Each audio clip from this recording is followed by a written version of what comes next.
नमस्कार विद्यार्थी मित्रांनो, आपण पाठीमागच्या तासाला 14.1 हा सुरू केलेला आहे. त्याच्यामधला प्रश्न पहिला कंप्लीट केलेला आहे. वारंवार सूचना देतो. त्याच्यानंतर आपण कोरोनाचे नियम हे पाळले पाहिजे, परंतु बरेचसे विद्यार्थी आणखी सुद्धा वारंवार सूचना देऊन क्वेश्चन नंबर 2 आपण घेतोय. प्रश्न दुसरा सगळ्यांनी लिहून घ्या. Write down all students. Question number 2.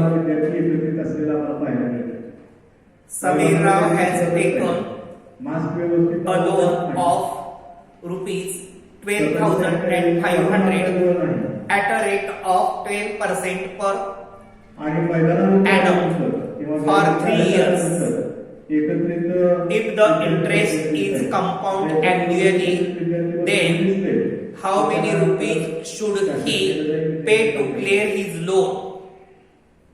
सर्वांनी प्रॅक्टिस सेट 14.1 मधलं दुसरं उदाहरण आहे असं लिहून घ्या आणि त्याच्यामध्ये जे सांगितलेलं आहे ते सॉल्व्ह करा. समीर राव हॅज टेकन लोन ऑफ ₹12,500 म्हणजे टोटल मुद्दल 12,500. हा पेपर द्यायचा आहे. पुढे ही वेळेच्या पूर्वी बाहेर पडायचं नाही. रेट आणि 12 बाहेर पडायचं नाही. आणि पुढे असा दिलेला आहे. परीक्षेच्या संदर्भात काय वेगवेगळ्या सूचना येतील. If the interest is compounded annually, then how many rupees should he pay to clear his loan? बातम्या येत आहेत की पुढे फायनल परीक्षा ए बरोबर टोटल अमाउंट काढायचं आहे. सर्वांनी लक्ष द्या. त्यासाठी आपल्याला ही एक संधी प्राप्त झालेली आहे. सुरुवातीला टोटल अमाउंट काढायचं आहे. जास्तीत जास्त कसे ए बरोबर टी कंसात 1 अधिक 8 कंसाचा या बघा जे जे दिलेलं आहे ते भरायचं. 12,500 कंसात 1 अधिक जास्तीत जास्त चांगल्या अक्षरामध्ये 12 विद्यार्थी कंस पूर्ण कंसाचा एक 3 आहे. therefore that is equal to 12,500 कंसात भाग जात असेल तर घालवायचा.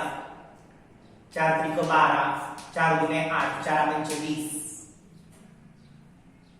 1 अधिक 3/25 कंस पूर्ण कंसाचा मुदत किती दिलेली आहे 3.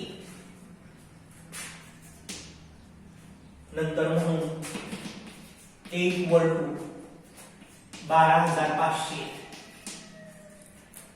कंसात 25 एके 25 क्रॉस मल्टिप्लिकेशन 25 एके 25 अधिक 3 एके 3 छेदात 25 कंस पूर्ण कंसाचा cube. therefore that is equal to 12,500 into bracket sorry 25 एके 25 इथं छेदात काय नाही म्हणजे 1 1 3 जा 3 आणि divided by 25. therefore that is equal to 12,500 into bracket 25 आणि 3 28 छेदात 25 कंस पूर्ण कंसाचा घन. therefore that is equal to 12,500 into 28 by 25 into 28 by 25 into 28 by 25 भाग घालवायचा आणि सरळ मल्टिप्लिकेशन सिम्प्लिफिकेशन करायचं. 25 एके 25 25 पाचा 1,200 25 0 0 25 0 0 25 एके 25 25 दुने 50 आणि 25 0 0 भाग घालूया. 5 5 25 5 20 आणि परत इथं 5 आणि भाग वगैरे घालवा. 5 एके 5 5 0 0 75 40 म्हणजे राहिलं 0.8 गुणिले 28 गुणिले 28 गुणिले 28. काय करायचं अगोदर ह्या दोघांचा गुणाकार करायचा. 28 गुणिले 28 88 64 6 8 गुणे 16 4 2 22 1 0 2 8 16 8 1 2 दुणे 4 आणि 5 म्हणजे 784 हा 28 चा वर्ग आहे. तुम्हाला अगोदर वर्ग पाठ असेल तर तसा केला तरी चालला असता. आणि नंतर 784 गुणिले 28 परत 3 वेळा गुणाकार आहे. 8 ने 8 चौक 32 ह्याच्याला आले 3.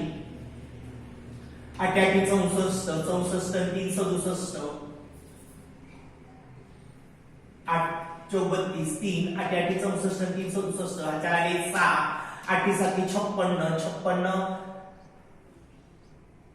4 60 62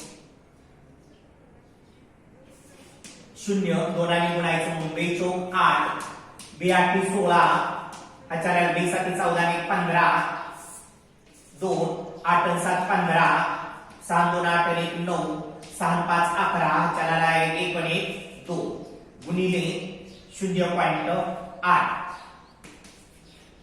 0.8 ने गुणायचं. 8 गुणे 16 ह्याच्याला 1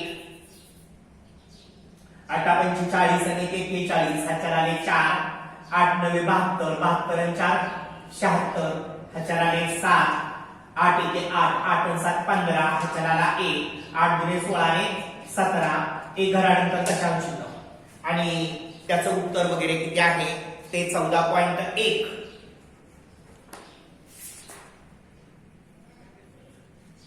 कितव्यातलं दुसरा प्रश्न लेखी स्वरूपातला 17,561.60 म्हणजे 6 लिहिलं तरी चालतं. Therefore that is equal to 17,561.60 गुणाकार केल्यावर थोडं उत्तर येतं. अशा पद्धतीने आपल्याला ह्या गणितामध्ये टोटल अमाउंट काढायला सांगितलेलं होतं. अजून एकदा समजून सांगतो. लेखी गणित तुम्हाला सगळ्यांना आली पाहिजे. जरा नीट लक्षात घ्या. दुसरा प्रश्न आहे असा पुस्तकातला तुम्ही लिहून घेतलेला आहे. Shamrao has taken a loan of 12,500 at the rate of 12% per annum for 3 years. म्हणजे 12,500 लोन घेतले, त्याचा व्याजाचा दर 12 आहे आणि 3 वर्षासाठी घेतले. तर काय म्हणताय, if the interest is compounded annually then how many rupees should he pay to clear his loan. तर त्याचं लोन कंप्लीट करण्यासाठी त्याला एकूण किती रक्कम द्यावी लागते. तर टोटल अमाऊंट काढले, भागाकार गुणाकार केलाय आणि अशा पद्धतीने हे उत्तर आपल्याला मिळालं. लेखी गणिताचं पूर्ण वाक्यात उत्तर लिहिलं तरी चालतं. How many rupees should he pay to clear his loan. Shamrao pay rupees 7,561.60 rupees should be pay to clear his loan असं पूर्ण वाक्यात लिहावं. त्याच्यानंतर तिसरं गणित आहे, ते सर्वांनी आहे असा प्रश्न लिहून घ्या. Write down all students. सर्वांनी तिसरं गणित लिहून घ्या.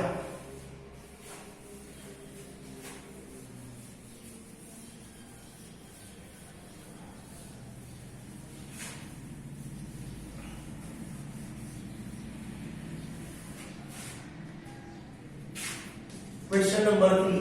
Write down all students. To start a business, Shalaka has taken a loan of 8,000 at a rate of 10.5% per annum after 2 years. How many compound interest will she have to pay? शलाकाने business सुरू करण्यासाठी 8,000 एवढी रक्कम 10.5% घेतलेली आहे. तर 2 वर्षानंतर त्या रकमेचं तिला किती व्याज भरावं लागलं आहे असा सर्वांनी प्रश्न लिहून घ्या. Question number 3. Write down all student. Question number 3. सर्वांनी प्रश्न तिसरा लिहून घ्या. प्रश्न असा आहे, एकूण रक्कम किती घेतलेली आहे? टी बरोबर 8,000 8,000 रेट 10.1/2. मुदत किती आहे? 2 इयर्स.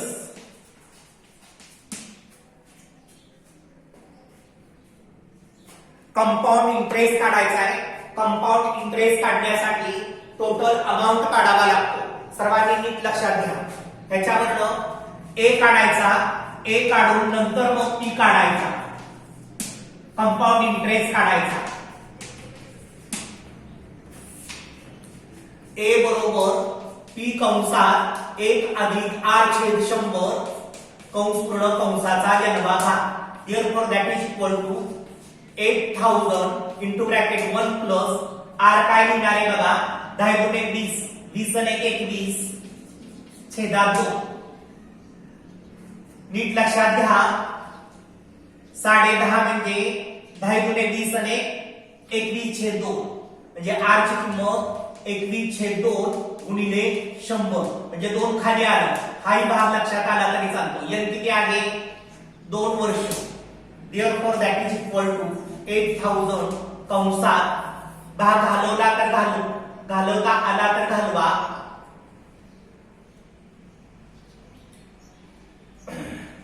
क्रॉस मल्टिप्लिकेशन करूया. 1 अधिक 21 छेदात 100 गुणिले 2 म्हणजे 200 भाग घालवत नाही. Therefore that is equal to 8000 कंसात 200 अधिक 21 छेदात 200 भाग घालवला तरी चालतो. Therefore that is equal to 8000 into 221 छेदात 200 कंस पूर्ण कंसाचा वर्ग. Therefore a equal to 8000 गुणिले 221 छेदात 200 गुणिले 221 छेदात 200 शून्य घालवतो. 1 2 1 2 1 शून्य गेला 1 शून्य गेला. 2 20 2 चौक 8 2 1 2 दुने 4 जे राहिलंय ते लिहितो. 2 गुणिले 221 गुणिले 221 छेदात 10 गुणाकार करतो.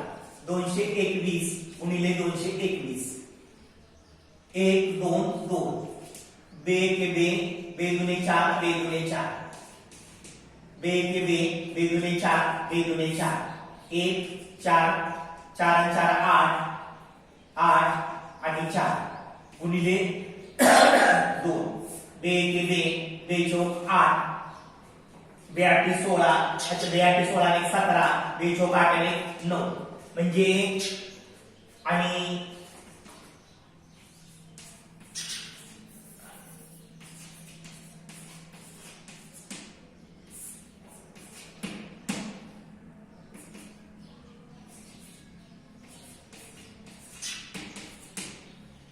हे रास आहे. परंतु आपल्याला मुद्दल काढायची म्हणजे सॉरी कंपाऊंड इंटरेस्ट काढायचा आहे. कंपाऊंड इंटरेस्ट किती येतोय ते नीट लक्षात घ्या. बघा कंपाऊंड इंटरेस्ट इक्वल टू ए वजा पी. ए वजा पी